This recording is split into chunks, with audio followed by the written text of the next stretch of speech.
क्या होता है उसी को आगे कंटिन्यू करेंगे। तो जैसे कि आप लोग जान चुके हैं कि इंट्रोडक्शन हमने डिस्कस किया था, एक बार मैं थोड़ा सा फिर से आपको बता देता हूँ। Diathermy is a therapeutic treatment commonly prescribed for muscular and joint associated pains। diathermy जो यूज करते हैं थेरेप्यूटिक ट्रीटमेंट में, जैसे मस्कुलर और जॉइंट पेन नहीं होगा तो वहाँ पे यूज करेंगे। The term diathermy means through heating or producing deep heating directly in the tissue of the body। Dia means through, thermy means heat or temperature। It stimulates the circulation, relieve pain, enhance rate of recovery of healing the tissue। ये क्या करता है? Stimulate करता है circulation को, relieve करता है pen को, enhance rate of recovery, recovery rate को इनहांस करता बढ़ाता है टिश्यू हीलिंग की। ठीक है, तो ये हो गया आपका डायथर्मी इंट्रोडक्शन। अब आते हैं principles of diathermy. Before injury the dipole molecules of the body tissue are arranged on the basis of polarity. Injury के पहले हमारे जो डायपोल मॉलिक्यूल्स हैं वो बॉडी टिश्यू में अरेंज होते हैं पोलैरिटी के बेसिस पे। When the tissue is damaged, the dipole distribution becomes irregular। जब हमें कोई इंजरी होती है, कोई भी किसी तरह की चोट लगती है किसी को, become तो वहाँ पे क्या हुआ, डाइपोल डिस्ट्रीब्यूशन बिकम irregular। तो जो डाइपोल डिस्ट्रीब्यूशन पहले ऊपर अरेंज था वो यहाँ पे आके irregular हो जाएगा and deviates from polarity based arrangement. तो ये डेविएट्स कर जाएगा पोलैरिटी बेस्ड अरेंजमेंट में। Under the third point, under the influence of an electric field. जब हम कोई शॉर्ट डायथर्मी या किसी भी तरह का कोई इक्विपमेंट वहाँ पर अप्लाई करते हैं, इलेक्ट्रिक फील्ड वहाँ पे जनरेट करते हैं, क्या होता है, they rotate according to the polarity of their charge in the direction of the field lines and get rearranged and tends to acquire its previous stage of polarity. इससे क्या होता है कि जब हम इलेक्ट्रिक फील्ड अप्लाई करते हैं तो वो they rotate according to the polarity, तो वो रोटेट करते हैं पोलैरिटी के according their charge in the direction of the field lines and get rearranged and tends to acquire its previous stage of polarity। तो वो सारे जो भी रीअरेंज जाते हैं अपने प्रीवियस स्टेज के अकॉर्डिंग। ठीक है, जैसा कि फर्स्ट पॉइंट में था। अब आता है challenges of diathermy. As the subcutaneous layer is fatty, जो हमारी सबक्यूटेनियस लेयर होती है फैटी होती है, direct delivery of heat to the deep layers of tissue is not possible. उसकी वजह से जो हम हीट दे रहे हैं, जो भी अप्लाई कर रहे हैं, जो हीट वो डीप लेयर्स में पहुंच नहीं पाती। Diathermy involves uneven and uncontrolled delivery of heat, therefore sometimes instead of the target tissue, surrounding tissue gets affected। Diathermy क्या करता है, involves uneven and uncontrolled delivery of heat।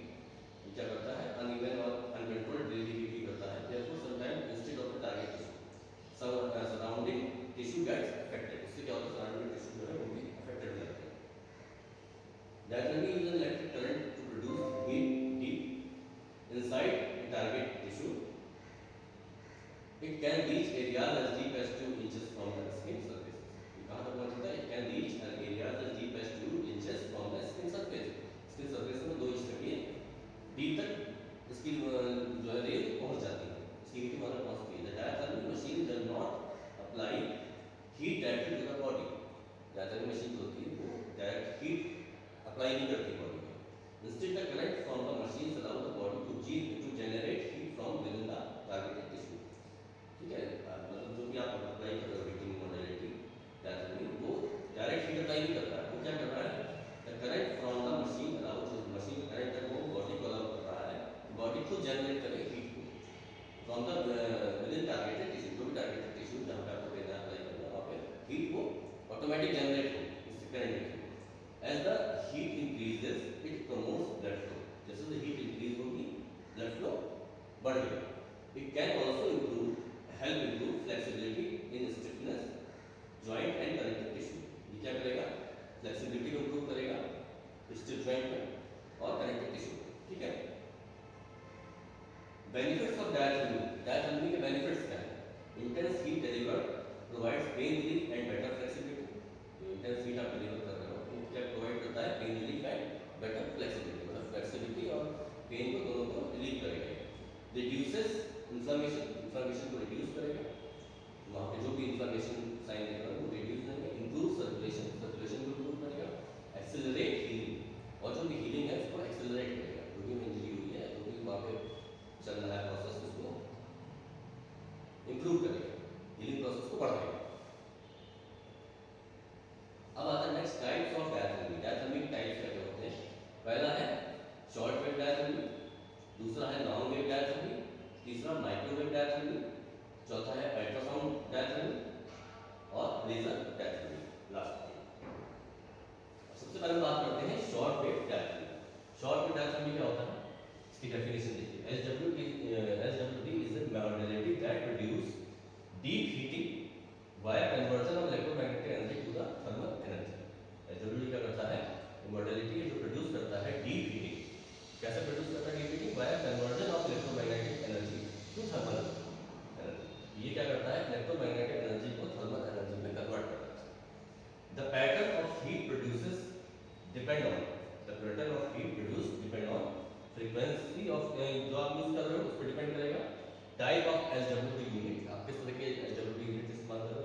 Water content of the tissue, tissue में water content जो है उस पर depend करेगा।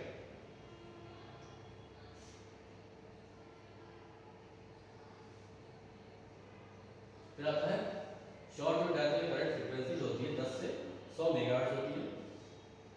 The commonly used in media medical work having frequency of 27.12 megahertz with wavelength of 11 metres.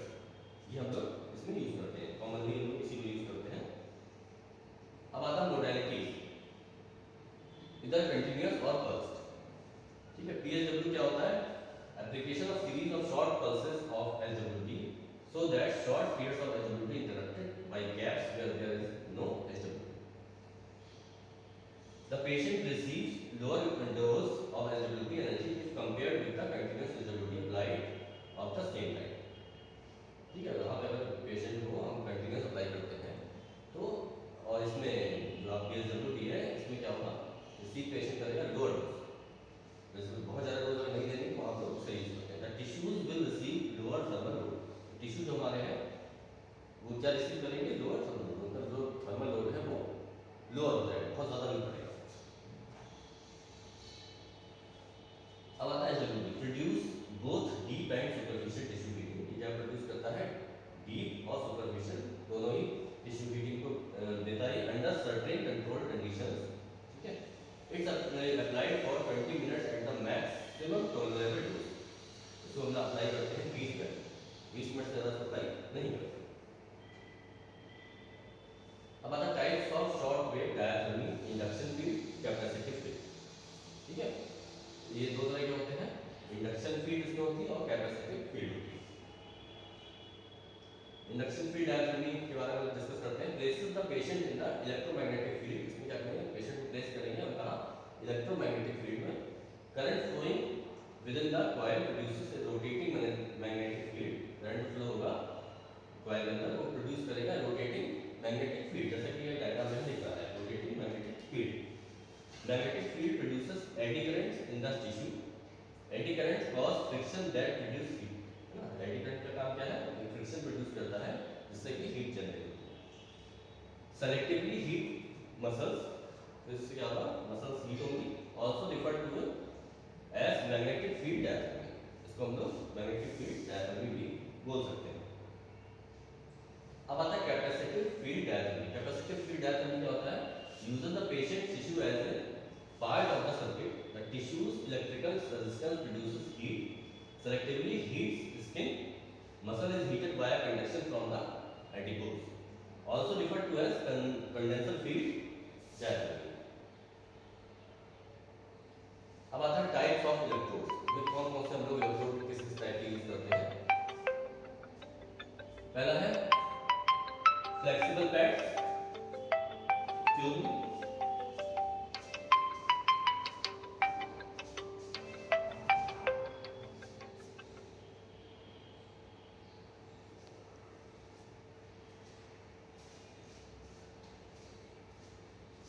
Okay fine, तो type electrode बात करें तो फ्लेक्सिबल पैड्स पहला होता है, consist of metal electrode encased in rubber and produce an electrostatic field. इसमें क्या करेंगे, ये मेटल का बना होता है इलेक्ट्रोड जो कि इनकेस्ड होता है rubber and produce an electrostatic field. Metal electrode होता है वो कवरिंग किसकी होती है, उसमें रबर, है ना, जो प्रोड्यूस करता है इस इलेक्ट्रोस्टैटिक फील्ड। दूसरा आता है स्पेस प्लेट्स। स्पेस प्लेट्स कैसी होती है, consist of rigid metal electrodes, ये भी रिजिड मेटल इलेक्ट्रोड की बनी होती है। इनकेस इन पर्सपेक्स कवर इलेक्ट्रोस्टैटिक फील्ड, ये कवर्ड होती है, एक टाइप ऑफ पीवीसी प्लास्टिक होता है, उससे कवर किया जाता है, तो उससे हमारा बनता है आपका स्पेस प्लेट्स, इनको डिस्क इलेक्ट्रोड भी बोलते हैं। अब नेक्स्ट आता है कॉइल और केबल। इसमें क्या करते हैं, electrode consist of a wire with plugs at either end creates electromagnetic field. इसमें हम लोग वायर का यूज करते हैं, electrode consist of a wire with the plugs, plugs के साथ at either end creates electromagnetic field. ठीक है, अब आता है next the monode, flat rigid coil encased in plastic cover. ये भी क्या होता है, फ्लैट रिजिड कॉइल होता है जो कि इनकेस्ड होता है किसमें, प्लास्टिक कवर के अंदर, जो बनाता है इलेक्ट्रोमैग्नेटिक फील्ड। फिर आता है नेक्स्ट डाइपोल।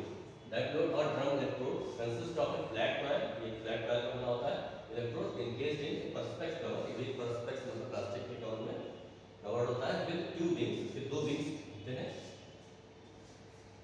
या आप देख लो दो wings हैं इसके जो इलेक्ट्रोमैग्नेटिक फील्ड बनाते हैं। अब आता है factor influence field distribution in SWT, है ना, कौन कौन से फैक्टर्स हैं जो इन्फ्लुएंस करेंगे फील्ड डिस्ट्रीब्यूशन एसडब्ल्यूटी। इसमें पहला आता है स्पेसिंग। स्पेसिंग क्या है? Allow the lines of force in the electrostatic field to diverge before entering the tissue, ठीक है, allows the lines of force in the electrostatic field to diverge before entering the tissue.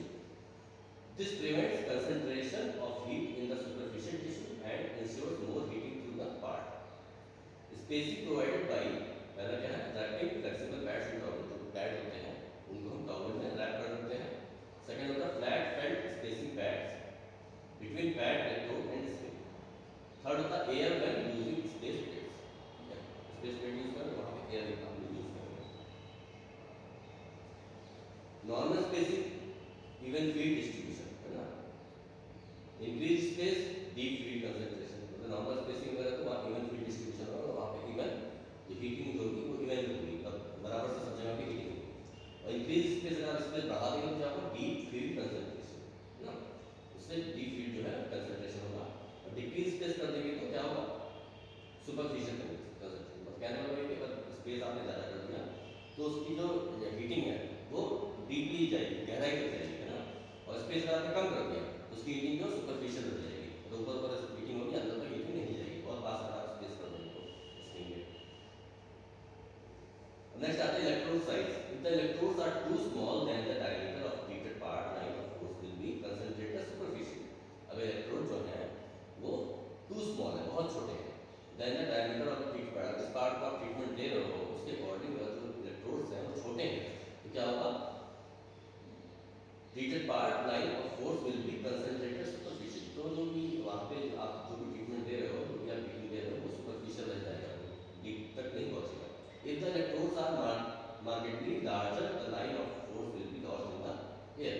और अगर electrodes का space जो है आप बहुत ज़्यादा कर दोगे, मैं सॉरी साइज बहुत ज़्यादा बड़ा लगा दोगे, चोट इतनी बड़ी है, प्रॉब्लम इतनी जगह पे आपने इलेक्ट्रोड बहुत बड़ा लगा दिया, उससे क्या होगा, line of force will be lost in the air, तो उसमें लाइन ऑफ फोर्स जो होगी एयर में लॉस हो जाएगी, ठीक है। फिर आता है ideally the electrodes should be slightly larger than the area of treatment. कहना मतलब है कि आइडियली अगर हम कोई चीज यूज कर रहे हैं तो उसमें हम लोग क्या यूज करेंगे, इलेक्ट्रोड जो होगा, जो भी आप एरिया ट्रीट कर रहे हो उसको थोड़ा सा बड़ा होगा, वो सबसे अच्छा वे ऑफ ट्रीटमेंट होगा, ठीक है। To concentrate heat on one aspect of part the electrode should be unequal in size, ठीक है, अगर concentrate heat on one aspect of the part the electrode should be unequal in size, smaller one placed toward the area where concentration of heat is required. You can reduce concentration of heat by using equal size electrode but with unequal spacing. 25 mm over concentrated area and more than 30 mm on other electrodes.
For the treatment of sinuses, space plates positioned after half time of treatment time, the position are alternate. This ensures that all the sinuses membrane are heated. Care must be taken to avoid direct placement of over the eye. ठीक है, यूटिलाइन disorder such as dysmenorrhoea, इसमें क्या करना है आपको, avoid करना है direct placement.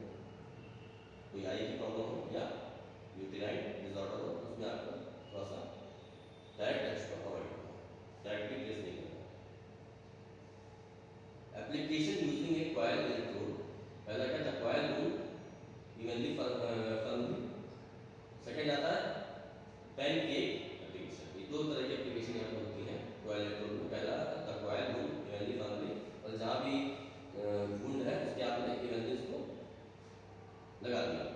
दूसरा होता है पैनकेक एप्लीकेशन, इसमें एक पॉइंटेड ट्रीटमेंट दिया जाता है कि वहाँ पे आपने उसको सर्कल घुमा के बना के कॉइल को एक पॉइंट बना के, पैनकेक जैसा पॉइंट बना के वहाँ पे अप्लाई किया। Application using diplode, adjust wings of, दूसरा एप्लीकेशन डायग्लोड है, कैसे एप्लीकेशन में अप्लाई करेंगे, adjust wings of diplode parallel to the skin. जो भी आपकी विंग्स है इसकी डायग्लोड की, दो विंग्स होती है इसमें, जैसे बताया था मैंने। Adjust wings of diplode parallel to the skin of the treated area.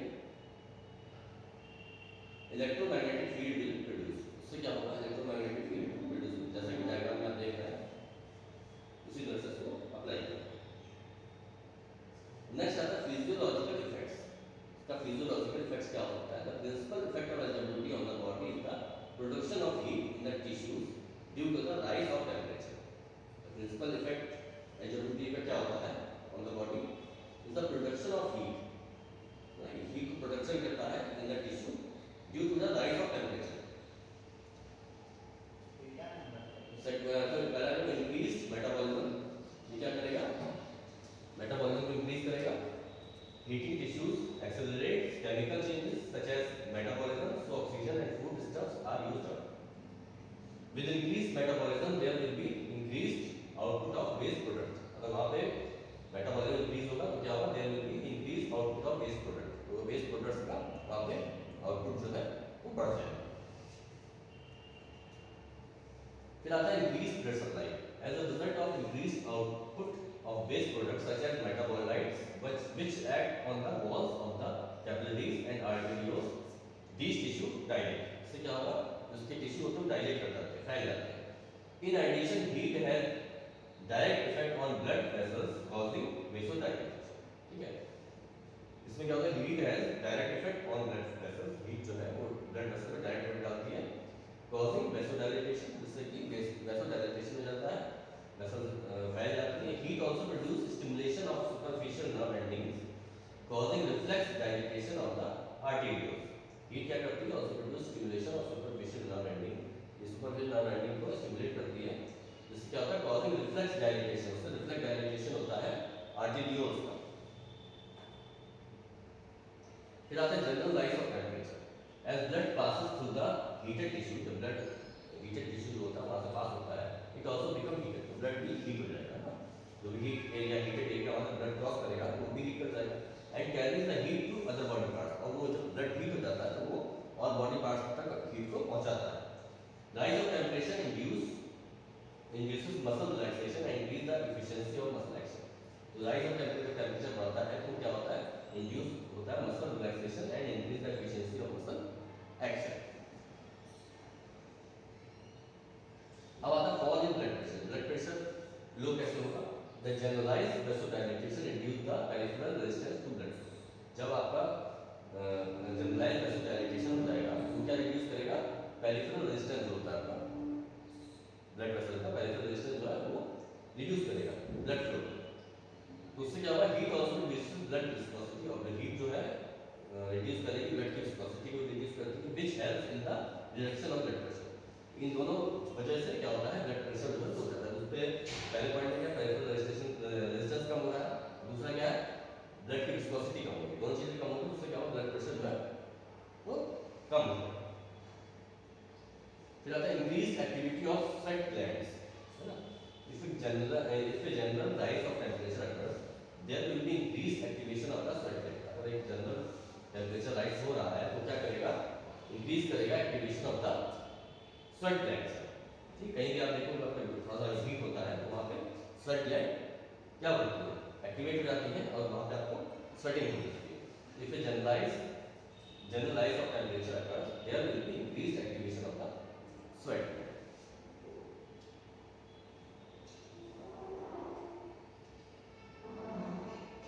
अब इसके बाद थेरेप्यूटिक यूजेस क्या है, इफेक्ट ऑन इन्फ्लेमेशन। इन्फ्लेमेशन पे इस पे क्या इफेक्ट आ रहा है, assist in removal of waste products. Inflammation में ये क्या असिस्ट करेगा, रिमूवल ऑफ वेस्ट प्रोडक्ट, जो वेस्ट प्रोडक्ट है वो रिमूव करेगा।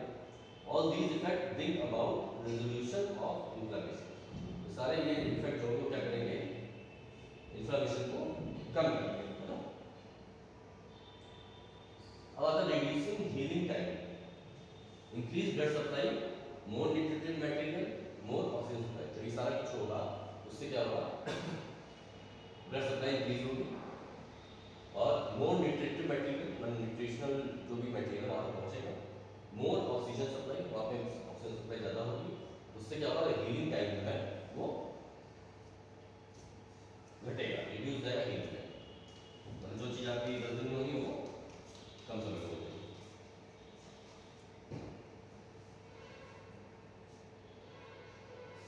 इसके बाद relief of pen.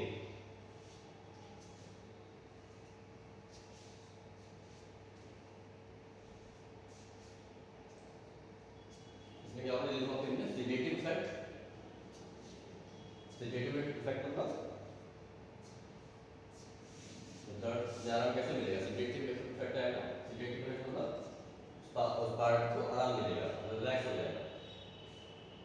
Removal of waste product, waste product का रिमूवल हो जाएगा। रिजोल्यूशन ऑफ इन्फ्लेमेशन, इन्फ्लेमेशन जो है वो कम हो जाएगा। काउंटर इरिटेशन, काउंटर इरिटेशन जो है वो वहाँ पे होगा, कहीं पे पेन हो रहा है, आपने मान लीजिए वहाँ पे बर्फ आइस लगा दिया या हीटिंग कर दी, तो उससे क्या होगा, उस एरिया में इरिटेशन होगा। वो इरिटेशन ब्रेन को सिग्नल देगा जिससे कि जो एक्चुअल में पेन हो रहा है वो वहाँ पे कम हो जाएगा, क्योंकि उसका ब्रेन जो है, उसका ध्यान जो है वो हीटिंग पे चला जाएगा या आइस पे चला जाएगा। ठीक है, जिसे बोलते हैं counter irritation. Effect on muscle tissue, muscle relaxation, muscle tissue पे क्या इसका इफेक्ट आता है, मसल को रिलैक्स करेगा। रिलीफ ऑफ मसल स्पैज़म, वो मसल स्पैज़म कहीं है उसको कम करेगा। अब बात करते हैं यूजर्स, यूजर्स क्या है इसके, मस्कुलोस्केलेटल डिसऑर्डर में इसको यूज करते हैं, जैसे कि degenerative joint disorder like osteoarthritis and rheumatoid arthritis, ओए एंड आरए। ये डिजेनरेटिव ये डिजीज होती है, इनमें इसको यूज करते हैं।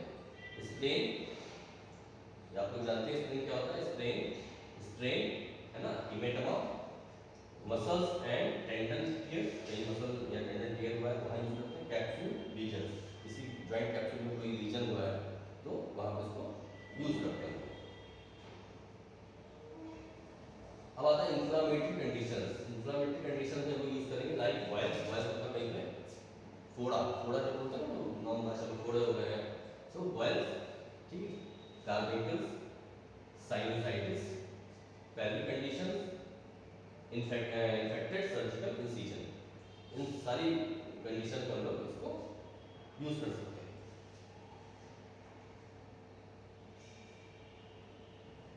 अब आता है कॉन्ट्रा इंडिकेशंस। ये कॉन्ट्रा इंडिकेशंस क्या क्या होते हैं ये जान लेते हैं, सबसे जरूरी पॉइंट है एलडब्ल्यूटी में। कॉन्ट्रा इंडिकेशन जानना बहुत जरूरी है, क्योंकि ये मशीन जो है वो बहुत ही सोच समझ के लगाई जाती है, हर जगह नहीं लगाई जा सकता है ना, तो इसलिए कॉन्ट्रा इंडिकेशन बहुत होते हैं, तो ध्यान देके आपको लगाना होगा। पहला क्या, मेटल इम्प्लांट और मेटल ज्वेलरी। ठीक है, अब मान लीजिए किसी को मेटल इम्प्लांट हुआ है या कोई उसने ज्वेलरी पहनी थी मेटल की, तो वहाँ पे इसको अप्लाई नहीं करता। कार्डियक पेसमेकर, किसी को कार्डियक पेसमेकर लगा हुआ है तो आप यूज नहीं करेंगे। इस्केमिक एरिया, इस्केमिक एरिया में इसको यूज नहीं करेंगे। Peripheral nerve, peripheral vascular disease में यूज नहीं करेंगे। Perspiration and moist dressing, the water collects and concentrates the heat ना, वहाँ पे परस्पिरेशन है या मॉइस्ट ड्रेसिंग है तो वहाँ पे नहीं यूज करेंगे, क्योंकि वाटर क्या करता है, कलेक्ट करता है एंड कंसंट्रेट करता है हीट को, तो वहाँ पे नहीं कॉन्ट्राइंडिकेटेड होगा। Tendency to hemorrhage including menstruation, अगर कहीं आपको लगता है कि हेमरेज होने के चांसेस हैं, टेंडेंसी है या मेंस्ट्रुएशन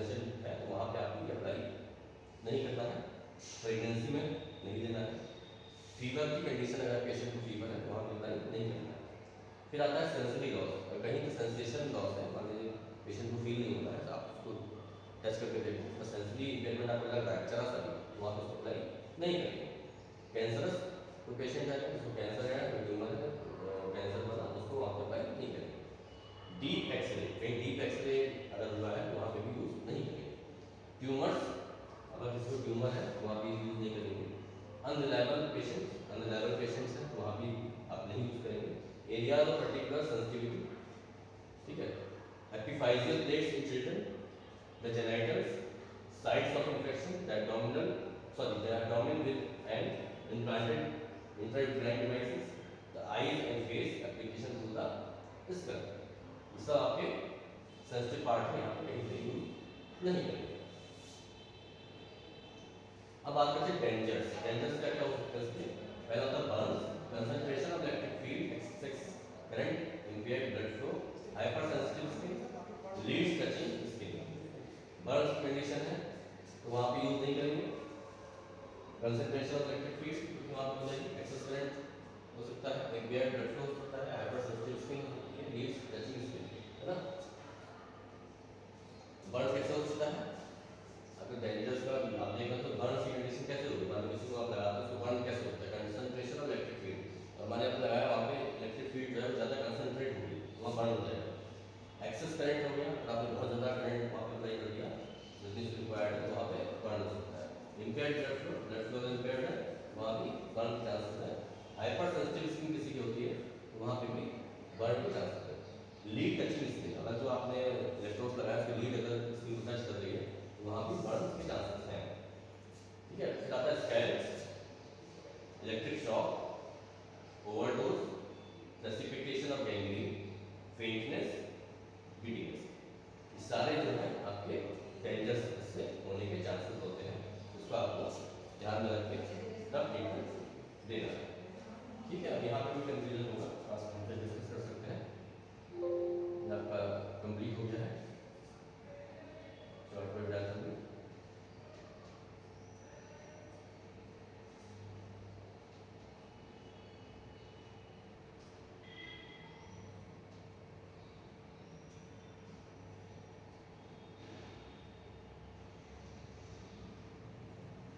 ठीक है।